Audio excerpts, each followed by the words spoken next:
motion of no confidence is absolutely the right way to go at this stage. Best interest of South Africa for the Speaker to actually resign. This special leave is nonsense. It doesn't exist. uSpeaker weParlamente uNosiviwe Mapisa-Nqakula selafake isibawo ekhotho esikhandela ukuthi abotshwe ngemva kokutholakala bona kunobukhohlakala benzileko kanti inhlangano zepolitiki zithi akathokoza umsebenzi begodi nendaba yelifa ekhethekileko ayikho. It is now time for the PwC report to be published so that we can get more insight into what exactly happened at Steinhoff and exactly where corporate governance went wrong in Steinhoff. Ibandla elitsheje ukuziphatha ekorweni yezemali lithi lizokuraga nokusiza ngephenyo nanyana isikhulu sakwaSteinhoff uMarcus Jooste azibulele nje izolo. Siyanamukela endabeni zesiNdebele lapha ku SABC 1 akwande mzomkhulu. uSpeaker weParlamente uNosiviwe Mapisa-Nqakula ufake isibawo esihabileko sekhotho esikhandela ukuthi iNDP uShamila Batohi kunye noNgqongqoshe uBhekicele bangambophi. Izolo uMapisa-Nqakula umemezele ukuthi uthethe ilifa ekhethekileko esikhundleni sakhe njengoSpeaker ngonobangela wensolo abekwazona. uSpeaker lo usolwa ngokuthi wafuna ukufunjathiswa imali ngusokontraga wekontraga ebiza amamiliyoni wamaranda yomnyango wezevikeleko ngesikhathi asisebenza emnyangweni lo. Ngelesibili iphiko labofokisi lize lazokusearcha kwakhe njengengcenye yephenyo lendaba le. Emitlolweni ebonwe liphiko lendaba le SABC uSpeaker uthe batsho umnqopho wesibawo esikhethekilwe kesi kuvikela amalungelo wobuntu wakhe, isithunzi sakhe kunye nesegama lakhe. Emaphepheni adlule ema-40 uMapisa-Nqakula uthi umsebenzi wezephiko lokutjhiswa komphakathi nowamapolisa kufanele wenziwe ngendlela efaneleko endabeni yamalungelo wabasolwa. Kanti ubawe ukuthi amagcwetha akhe anikelwe yonke emininingwane efana namadokhedi kuye nentatimende zobufakazi ukwenzela ukuba nobufakazi ephenyweni leli. I-Council for Advancement of South African Constitution yelelise uSpeaker uMapisa-Nqakula ngokuthi athokoze umsebenzi. Bathi lezi zinsolo eziqine khulu begodu kufanele ahlambulule igama lakhe ukuvikela isithunzi seParlamente. Inhlangano zepolitiki eParlamente zirarekile ngelifa ekhethekileko ethethwe nguSpeaker weParlamente uNosiviwe Mapisa-Nqakula. uSpeaker ufake isibawo sokuya elifini ekhethekileko izolo ntambama ngemva kokuthi iNPA ibhudule emzini wakhe malungana nebatsho yekohlakalo asolwa ngayo. Uthi batsho ngokuthatha ilifu le ekhethekileko ubinge ukuvikela isithunzi seParlamente. Nanyana kunjalo ihlangano eziphikisako zithi ngokomthetho weParlamente akunalifa ekhethekileko. Kanti iDA seyiphakamise bona kube nenkulumo mpendulwano yesithukumiso sokungasemethembe eParlamente. iDemocratic Alliance ithi iphakamise beyabuyelela bona uNosiviwe Mapisa-Nqakula akathokoza umsebenzi. Mva nje hlangano le ihlolela zonke inhlangano zepolitiki sekubalwa hlangana neANC bona zisekele isithukumiso sayo sokungasamethembi uSpeaker. It's not a personal fight against the Speaker. The fight here is about the integrity of this institution. You cannot have the head of the legislature having allegations of corruption of this magnitude leveled against her. iFreedom Fund Plus ithi imphumela kaSpeaker izokuba nekhonakala ekulu yokuthi abotshwe. It's quite clear to me that we cannot proceed as such. A motion of no confidence is absolutely the right way to go at this stage unless the Speaker herself resigns as soon as possible. iGood Party ithi abaholi bomphakathi kumsebenzi wabo bona bahola umphakathi ngesithunzi. The best interest of South Africa for the Speaker to actually resign. This special leave is nonsense. It doesn't exist. It's really in the hands of, right now, from a legal perspective, of the ANC and the Speaker's own sense of integrity and service to this country. iNFP ifuna ukwazi ngesiqondo esithethwe nguSpeaker bona senziwe ngokulandela ikambiso efaneleko na. It's a decision that we as Parliament must take, and if the decision is that we must bring a vote of no confidence, then so be it. iDA ifuna kuvotela isithukumiso sokungasamethembi ngaphambi kokuthi kuphakame iParlamente nangaphambi kokuphela kwethemu le. Hlangano le ithi nakhi bakathokoza umsebenzi namkhasuswe lokho izabe kuhuga nokunyaza iParlamente. Kanti ekhasini lethu le-Facebook sibuze ukuthi uthini umbono wakho mbukeli ngendaba yilifu ekhethekileko kaSpeaker ikibe kuthiwa ayikho indaba yilifu leyo. Akhe siqala umbono wakho uyalandela mbukeli.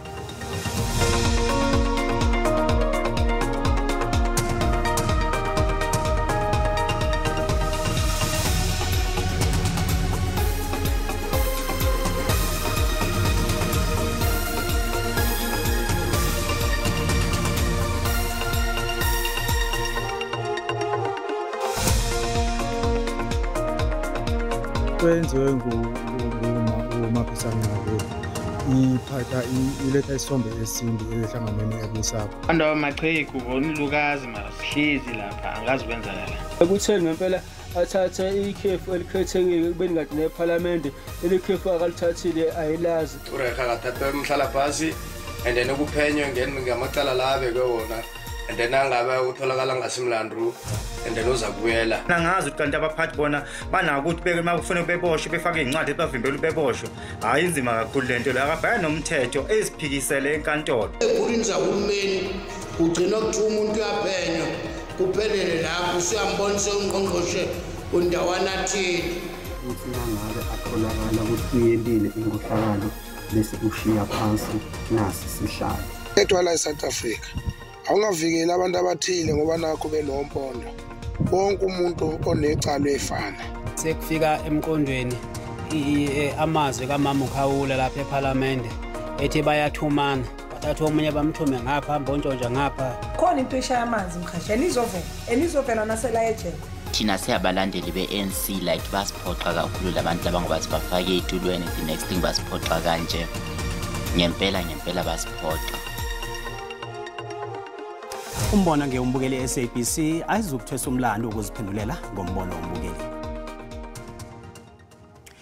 Ibandla elitsheje ukuziphatha emkhakheni wezemali i-Financial Sector Conduct Authority lithi ukubhubha kwakaMarcus Jooste akuzukuba nomthelela ngephenyo layo eliraga eliphathelene neSteenhof. Ibandla lithembise ukusiza ama-Hawks kunye nephiko lezokutshutshisa komphakathi NPA ngamaphenyo abanawo. Kanti isikhulu salokhu seSteenhof uJooste obhubhe izolo ngemva kokuzidumuza i-FCSA imhlawulise i-R475 million ngokuveza imininingwana emamala. Isikhulu saphambilini seSteenhof uMarcus Jooste besoloka athi akanamlando ecaleni ngelikhulu emkhakheni wezemali elizweneli. Napheze kokuthi wavuma bona kunemlayezo ayihlolela abanye babasebenzisani bakhe athi bathi uyazisola ngezinye inqondo azenzako ezathinda abantu abanganamlando. uJooste bekakholele kutheni intengo yezabelo bengekhe iwe nange ibhodi yamvumela bona aqothe iDeloitte aqatshe enye ikhampani ezokuhlela incwadi ebeyizokuklikitla imiphumela yezimali. uJooste besoloka sola usomabhizinisi weAustralia uAndrea Seifert ngokubanga imraro bewabhubha. uSeifert wathoma ukusebenza neSteenhof ngo-2007 begodwa walima indima enkulu ngokuvezela imphathimandla zomthelo zeJarimani ubukhohlakali ekhabe benzeka. We still don't know exactly what happened at Steinhoff. There was a very expensive PwC report into Steinhof. It ran into something like 3,000 pages, and therefore it is now time for the PwC report to be published so that we can get more insight into what exactly happened at Steinhof and exactly where corporate governance went wrong in Steinhof. Umkhandlu wamabhizinisi anzima iBlack Business Council uthi bezomthetho babebuthaka ukuqalana nendaba yeSteenhof eyavela ngo-2017 begodwa umbiko wePwC kufanele usetshenziselwe ukuqinisekisa ukuthi indaba yabantu abadala abalahlekelwa zimali abazisebenzela budisi phinde yenzeke. The country and maybe in Germany will never get to the bottom of this corruption matter, corruption scandal that we have. And there's no prospects that the pension funds money that were lost will be recovered. Nakusenjalo izakhamuzi Hermanus Tshingala zizwakalisa imibono ehlukileko ngokubhubha kwakaJooste. Abanye bathi ukuzibonana kwakhe akupha abantu abalahlekelwa zimali zabo ubulungiswa. Amapholisa avula icala ngokubhubha kwakaJooste. Amalunga womphakathi osilengekileko werithabise ngeBrongoro ebeselo achagalela indaba yomhlako wamanzi athi azokubuyela ebakhaya nasele amanzi abuyiselwe ngokupheleleko. Izakhamuzi ezibomma lezi zithi amanzi abuye ngengcenye kodwa ngapha ukhunye awekho. Umasipalata weTshwane uqinisekise ukuthi kunomraro wegezi oliya ukusebenza eplantini yeBrongoro. Nanyana kunjalo imphathimandla zithi angeze zabeka isikhathi sokuthi amanzi la azokubuya nini ngokupheleleko. 2024 banemveke endathu balala ngaphandle kwama-ofisi kamasipalata. Bafuna umasipalata weTshwane abuyisa amanzi emizini abo. Phambilini umasipalata lo wathipashwa amanzi azokubuyiswa evekeni esibili yenyanga le. Kodwa izakhamuzi zithi sola wakabuyi ngokuphelele kwamanzi. If amanzi awabuyi ori basikhohliso kwesikhashana bazophinde bawathathe futhi sizophinde nathi sibuye la kamasipala sizolala until basizwe ukuthi sifuna ini kahle kahle. Sifuna lamanzi bawabisele back empompini zethu. Amanzi abuyile yebo but awakabuyi yonke indawo yaseRithabiseng. Kusesene indawo la angakabuyi khona amanzi. Izolo siye sathola indaba yokuthi sibone abantu bakamasipala bazoncedisa ukuvula amanye ama-valve avaliwe. Asazi ukuthi abantu othe akuvalwe lawo ma-valve bekwenze njani, for what good reason. So sazi ukuthi kuyicala ukutemperature nesystem yakamasipala. So asazi maybe kuzosizakala ukuthi nalapho investigation basicheckele ukuthi what is happening, instruction yayibuya kubani. Abaholi be-EFF abavakatshela bomma bathembise ukuthi bazobasiza. Amanzi lawa asekhanoho ngoba umuntu mtele na uthola amanzi lawo uberegisa for ukuvasa, uberegisa for ukuflasha, uberegisa for ukudla. Now lokho ke ku create a problem ngoba ba violate constitution ethi abantu mtele babe ne access to sufficient amanzi akhanoho. And then enye indaba esibathembise yona ukuthi sizoba lojola i-complaint no-Human Rights Commission. But batlamile ba hold you accountable, and we hope gore the officer o tshwana le tsa bo public protector le human rights di tla khona re thusa ka bothata bo ka gore bothata bo a se mo fela le ko Hammanskraal le ko Mamelodi eno ba re ba Broken Spruit ke bona ba brave ba o tloa ba yo robala di offices tsa masipala. Umasipalata weTshwane ukhuphe istatement esazisa umphakathi we-Region 7 ngokulika komsebenzi weplanti yeBrongoro obangwa kuqindeliswa kwegezi. Imphathimandla zithi kwakhathesi iplanti le ayisebenzi begodwa abosotechnique bayile khona bayokuphenya ukuthi kuyini ekungenziwa ukulungisa lapha konakele khona.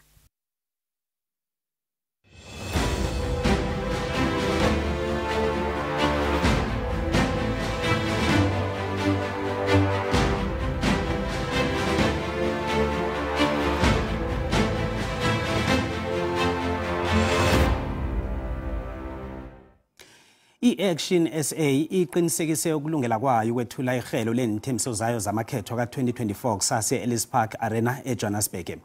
Usihlalo wehlangano le uMichael Beaumont uthi balindele abalandeli namalunga wehlangano le azinkulungwane ezinhlanu nabethula inithembiso ezi. Ihlangano le yasungulwa ngo-2020 yasebenza kuhle emakhethweni wendawo ngo-2021 yathumba inhlalo eGauteng naKwaZulu Natal. Ngomnyaka opheleleko ihlanganyele ne-DA ehlanganisele nenhlangano ezibinga ukuchithisa i-ANC esihlalweni sokubusa ekhethweni langomhla ka-29 kuMrhayili. I-Action SA so liphakamisa ukuhlelwa ngobutsha kwemigomo yomnotho, umthetho-sisekelo wakhathesi begodi ithembisa nokuruthula nemrajana yawo umukghwa wokusetshenziswa kwendakamizwa. One of the things that Action SA takes extraordinary pride in is we do not have a health policy written by politicians who've never healed a patient, or an education policy by politicians who've never taught a child. Nonyaka nje kuzabe kukokuthoma ihlangano kaHerman Mashaba iphalisana ekhethweni lelizwe zombelele.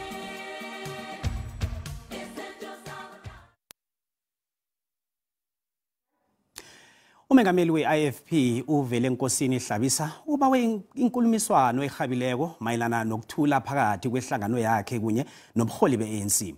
Uhlabisa uthi indaba yamhlapha nje yokusahlelwa kwamalunga we-ANC kwaceza ehlagweni yaKwaZulu Natal kufanele ikhalinywe ngamagama abukhali beyithathelwe namagadango.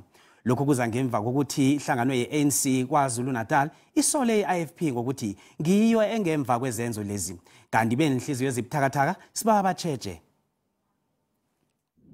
Imbangela yokuhlaselwa kwabeseka i-ANC ababethamele umcimbi wokubungaza isilo sesakhothama uDinizulu kwaNongoma ayicacile. Lo mcimbi wawuthamelwe isilo uMisuzulu kaZwelithini kanye nomengameli wezwe umnumzane uCyril Ramaphosa. Umnumzane uRamaphosa ke wasigxeka lesenzo wathi izinhlaka zomthetho kumele ziphenye ukuthola izimpendulo. I-ANC ke yona kwaZulu Natal isole iqembu i-IFP ngokuba nesandla kulolu dlame. I-IFP iyakuphika ke lokhu ithi kumele kusungulwe uphenyo olunzulu. I therefore requested that our parties, ANC and IFP, nominate 3 members of our respective NECs, and these 3 assigned members will jointly facilitate the engagement of our PECs in KwaZulu-Natal, the ANC and IFP PECs, to ensure that we deliver the sustainable and desired results. I-IFP iphinde yaxeka isenzo sikasihlalo we-ANC kwaZulu-Natal umnumzane Siboniso Duma sokuphazamisa undunankulu wesizwe samaZulu umnumzane Thulasizwe Buthelezi ngesikhathi ekhuluma kulo mcimbi. Amakhosi nezinduna basigxekile ke nabo lesenzo kanti i-ANC esifundazweni yona iyamncoma uDuma ngalesenzo. Kusenjalo isilo uMisuzulu kaZwelithini usigxekile ke lesenzo sikaDuma. Esitatimendeni esikhishwe namhlanje ubayede uthe lesenzo sikaDuma sibonakala ke njengokususa uchuku. Sekusungulwe ithimba lamakhosi ayishumi ukuba lubhekisiswe lolu daba. NginguSimphiwe Makhanya wezindaba ze-SABC ngiseThekwini. Nasibuya eNtolo. I feel so light in my body because exercise is good for us. Abantu abadala bathi bazizwa abaphiletswe nabaphila ngokuzelula umzimba.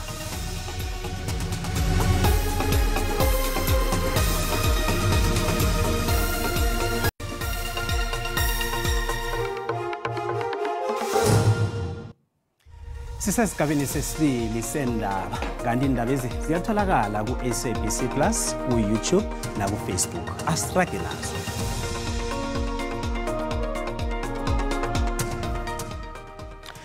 Iyaraga imidlalo yabantu abadala yaqobe eminyaka imbombela eMpumalanga. Imidlalo le kuhloswe ngayo ukukhuthaza abantu abadala ukuthi babe nempilo. Ungqongqothe wezokuthuthukiswa komphakathi ukhombele wonke umuntu elizweni lonke bona basekela abantu abadala emphakathini yabo. Uthi iseseyide indima ekusafanele ilinywe babantu abadala kileli lizwe lekhethu. Abantu abadala bavele emfundeni ezihlukahlukeneko baphume ngonini ukuzokuhlanganyela lapha baveza amakhono abo kunye nokuthi baphiletswe. Imidlalo edlalwa lapha ifaka hlangana ukuzibandula ngokukhamba-khamba okwenziwa bogogo nabo bamkhulu abaneminyaka engaphezulu kwe-70 ubudala kunye nokugijima amamitha amakhulu 4. Abantu abadala bakuthabela kakhulu ukuphalisana lokhu. I'm feeling happy and excited. This is so nice. And I feel so light in my body because exercise is good for us. Usal Rapil weminyaka ema-66 ubudala ugijima ngitsho na ku-Comrades Marathon qobe eminyaka. This June I'm going for my 11th one. Comrades Marathon, it's an ultimate race. Your heart plus your interest, the passion. Kanti kwemidlalweni le abantu abadala baveza abathonyeka ngakho kungqongqothe uLindi weZulu. 1 i-crime bakhala nge-crime kakhulu. 2 bakhala ngokuthi noma benazo izindlu bayahlukunyezwa kukhona nezingane zabo ezithatha lezindlu bahambe bayozithengisa. Imidlalo le izokubanjelwa eTlhagwini iJingalanga umnyaka ozako. Yiveke yokugidinga ukulonda kwamabulungelo oncwadi Library Week ihlanganwe ngalawulwa mbuso eNdumbeni Cultural and Creative Arts Center ithokozele iveke le ngokubamba iphaliswano lamalanga amabili nenkolo ezitshengisa ngemfundo zobukhwari ilimi ukulingisa eCivic Center eMalahleni eMpumalanga. Abafundi abavela enkolweni ezima-22 zeMpumalanga bafike ngokuzithemba ngelanga lokuthoma lokutshengisa ngamabizelo wabo. Ngiyakhona ukuvuma ngi-acte ngikhulume storytelling. Uma uya-actor use-stage ungabheki abantu labo actor nabo yothini. Abahleli beNdumbeni bathi i-Library Week bayisebenzise ngokuhlonipha amalungelo obuntu. kunye nemfundiso zeminyaka ema-30 zedemokhrasi. Bahlela ifestival yabafundi benkolo abenza imfundo zobukhwari enkolweni lezi. Bekuchinyawo etheater. Abafundi baphalisana ngamakhono ofundwa wamabizelo ahlukahlukeneko. Wezokulingisa tshachalazi, ne-stage, ukugida, ukugwala, kunye nokubaza, nokhunye. Ngiyathemba ukuthi certificate abasitholile abunongorana bakutholile namhlanje bonikeza into yokuthi bangakhona ukuthi bathathe lento bathuthukise amasiko, bathuthukise ubukhwari. Amajaji bekangaphasi kwegandelelo lokukhetha abafundi abakhambe phambili bomnyango wezobugwali, amasiko, zemidlalo kunye nowezefundo bebakhona nabo. Bazozibonela ngokwabo nakuthokoziswa ngabonongorwana inkutani zakusasa kabasebenze kuhle. Njengomfundi okhethwe njengophambili obaphale bonke emkhakheni wezokulingisa. Ngithembile ngoketha naqala eBenjamin Primary School bangifaka tuke drama sawina. Bayabuka nabe bamenyiwe benhlangano ezifundisa ngobungozi bendakamizwa. Kunye nokuzibuthelela kwabantwana abasakhulako ukuthi badlalele kude nomseme. Bantwana kuyathi ukuthi into le ekhona eyenzekako eSouth Africa izokuthuthuka iye phambili kwezizukulwane nezizukulwane ezisezako. Siyabona ukuthi namhlanje bayihosta eMalahleni, sicela nokuthi nabazali bayisekele izinto eziso because ziyanceda kakhulu. Amakhosi wendawo abukele lijima lendumbeni nomnyango wezamasiko nezefundo ngofakazi bokuqhakatheka kwamabizelo wabantwana ahlukahlukeneko. Abafundi banikelwe nentificate kunye nabonongorwana ukuthi bakhuthale kilamakhono abanawo. Ngingumapande Thombeni wendabeni ze-SABC eMalahleni eMpumalanga.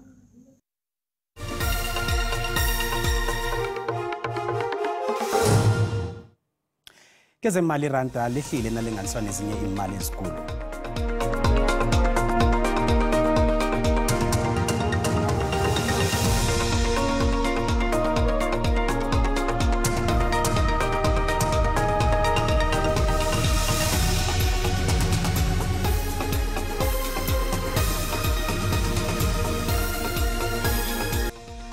Ngaphambi kokuthi sikhamba sihlole uSibu ngekwekwezi. Sibu nizume nafika phi namhlanje? Siyathokoza Cedric silotshisa umbukeli khona osekhaya. Indaba esiziphetheko izakhamuzi zeBronkhortspruit nendaweni eziseduze ziyalila ngomthapho wamanzi okhona endaweni liya. Ngale kwalokho liya ngokwanda igandelelo uSpeaker weParliament uNosiviwe Mapisa Nqakula ukuthi akabeke phasi lokhu kuza ngemva kwensolo zokuthi wakhe wafunjathiswa ngesikhathi sesengqongqoshe wezokuvikela enarheni. Amapholisa lapha esifundeni seMpumalanga abophe amadoda amathathu awathole nedizela yokwetshiwa lapha e-office kumasipala weMalahleni. Ngizo-ke indaba esiziphetheko namhlanje la ehlelweni sibuya nabaZulu.